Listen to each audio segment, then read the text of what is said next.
það ekki mikill tími eftir á disknum. Nú auðvitað þurfum við að biðja Guð að taka frá okkur brestina helst á hverjum einasta degi. Við erum ekki sött í dag að brauðinu sem við borðum í gær og þetta prógram virkar einn dag í einu. Og eðlislega tilhneigingar okkar að keyra á gamlu forritun. En það eitthvað meira, við þurfum að losna við gremjuna og óttan og allt það, en hvernig losnum við skömm og sektarkennd? Og hver besta leiðin til þess? Og það auðvitað með því að bæta fyrir það sem við höfum gert rangt og skapa sektarkennd og skömm. Ekki til neitt einfaldara ráð, og þessuna nú kannski hérna 8. sporið. Við skráðum misgerður okkar gegn náungunum og vorum fús til að bæta fyrir þær. Made a list of all persons we had harmed and became willing to make amends to them all. Made a list, skráðum niður lista, skrifuðum niður lista af nöfnum, manneskjum, stofnunum, einhverjum sem óbeint eða beint hafa verið skaðað, sem við höfum skaðað beint eða óbeint, tilfinningalega, andlega, efnaðslega, og urðum fús til að bæta fyrir þær. 8. sporið skriflegt spor, eins og 4. sporið. Og ef maður hefur ekki skrifað hennar lista yfir þá sem maður hefur skaðað, yfir misgerður okkar gegn náungunum, þá hefur maður ekki gert 8. sporið. Við þurfum sérst að skrifa niður nöfn þeirra sem við höfum skaðað og við þurfum að öðlast fúsleika, willing to make amends, fáum viljan til að bæta fyrir skaða. Urðum fús, vorum fús, became, það eiginlega urðum, ekki vorum, became, urðum fús til að bæta fyrir þær. Og við erum kannski ekki fús endilega til að bæta öllum þessum einstaklingum fyrir það hvað við höfum gert á þeim til miska, kannski vegna þess að þeir höfðu oft gert okkur annað til miska, en við erum að sópa okkar megin götunar, við erum að finna það sem við höfum gert, við erum að bæta fyrir brot okkar, ekki þeirra. Þeir verða að sjá sín brot. Ef þeir vilja losna við sektarkennd og skömm og jafnvel ótta sem stafar að því hvernig þeir hafa hagað sér gagnvart okkur eða öðrum, og þá verða þeir að gera það sjálfur. Við erum að reyna að öðlast dýpra og sterkara vitundasamband okkar við Guð, við það dýpsta og aðstæði okkur sjálfum. Ok, ósköp einfalt mál.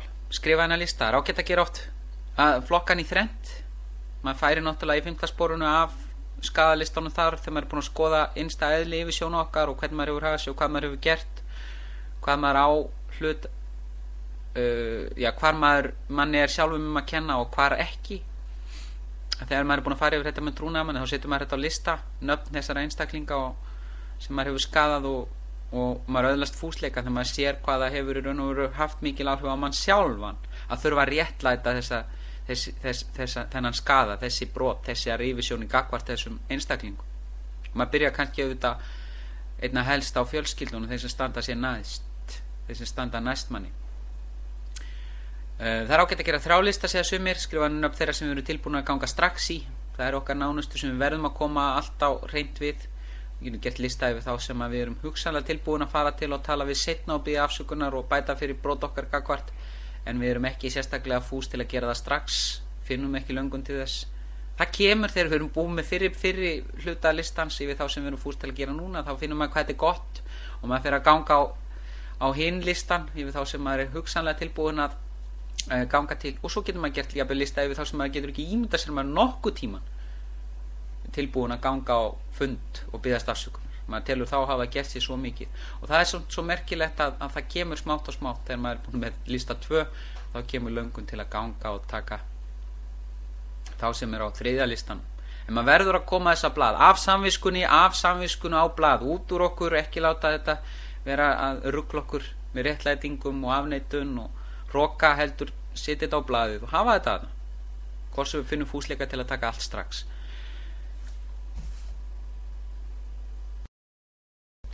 Þá er það 9. sporið og það hljóðar svo: við bættum fyrir brot okkar millilega laust, svo framalega sem það særði engan. Á enskunni: made direct amends to such people wherever possible, except when to do so would injure them or others. To such people, það er vitnað í listan á undan. Við gerum direct amends, beinar bætur, millilega laust, borum ekki sjálf það sem við stálum frá SO. borgum ekki Sigga því okkur líka betur við hann heldur Gunna ef við stálum frá Gunna. Beinabætur, auglitið er auglitis, langbest, það er beinast og sterkast. Svo framalega þannig að særði engan.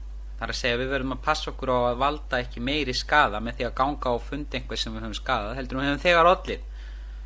Svo framalega þess að hann særði engan, except when to do so would injure them or others, myndi skaða þá sem við erum að gangast á hólm við. Við myndum valda meiri skaða fyrir að ganga til þeirra og biðjast afsökunar og bæta fyrir brot okkar eða einhverja aðra. Það myndi skaða þriðja aðila.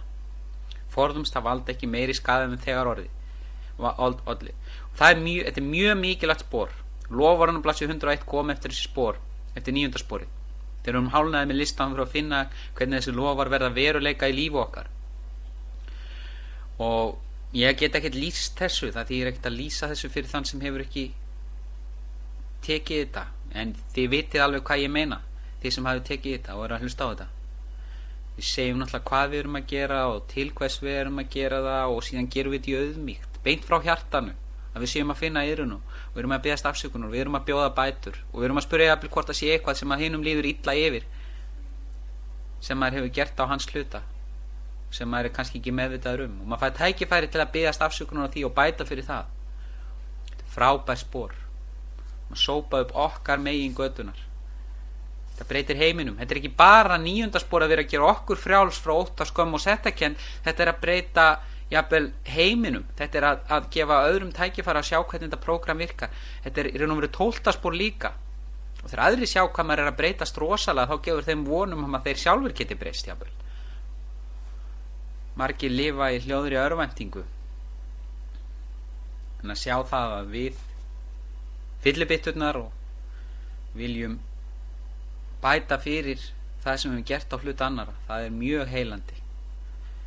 Ég mæli með myndinni Flatliners til hugleiðingar þetta, en ég ætla ekki að eyða meiri tíma í 9. sporið, langt lið á diskinn, en þetta er bara eins og Nike sagði í auglýsingunni Nike íþróttaskór, vörumerkið sagði just do it.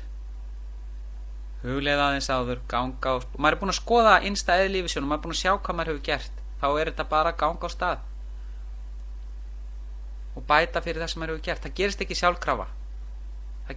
ekki sjálfkrafa.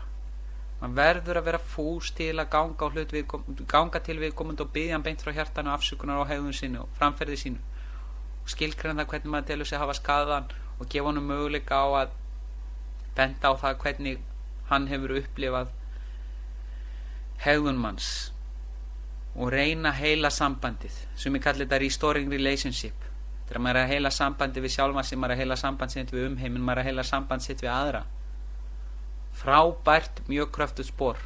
Bob Læknir varði ekki edrú fyrir að hann var búin að taka 9. sporið á meðbræðurinn sínum í þorpinu í Akron, Ohio. Spor sem að allt og oft er beðið með eða geymt. Ég get sagt það sjálfur að minni persónulegu reynslu, þetta er gífurlega kröftugt breytingaspor.